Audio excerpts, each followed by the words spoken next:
We're joined by Mark Potok. He is the director of the Intelligence Project at the Southern Poverty Law Center in Montgomery, Alabama, joining us live from there. Mark, you just heard from an acquaintance of Von Braun's.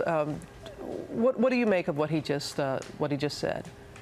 Well, what I really make of it is the incredible statement that Von Braun was, quote unquote, provoked, John DeNugent used.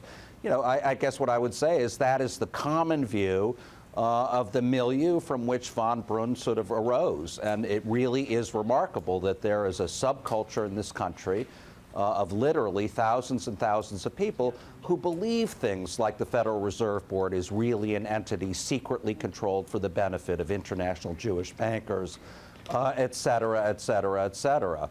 Von Braun really was quite a character. In that he actually did, as you mentioned, invade the Federal Reserve armed with a sawed-off shotgun ready to take direct action.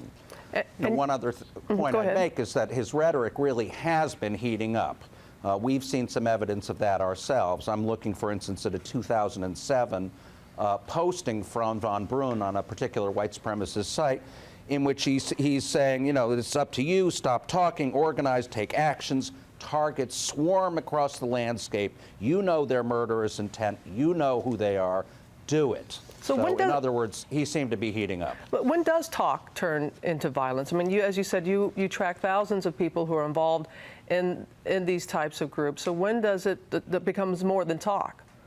Well, it's a virtual impossibility to say. Of course, if we had the answer to that question, we could avert a lot of this violence.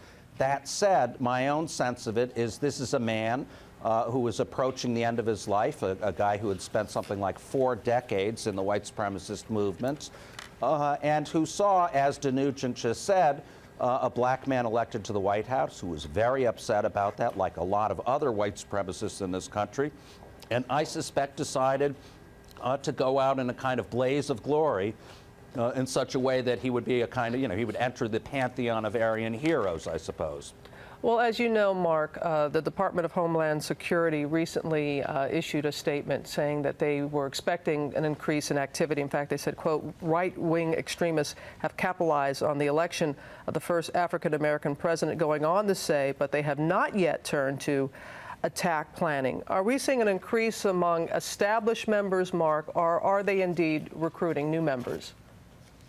Well, our own reporting earlier had shown very clearly, yes, there has been a significant growth in white supremacist hate groups on the order of something like 50% since the year 2000.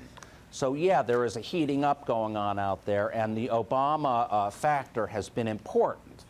It's worth remembering that in recent months, since Obama's elected, we have seen a particular man in Belfast, Maine, was allegedly building a dirty bomb to attack the rest of us because of fury over Obama's election. A particular Marine Lance Corporal at Camp Lejeune is being investigated for plot to assassinate Obama, and the list goes on. It's been quite extraordinary.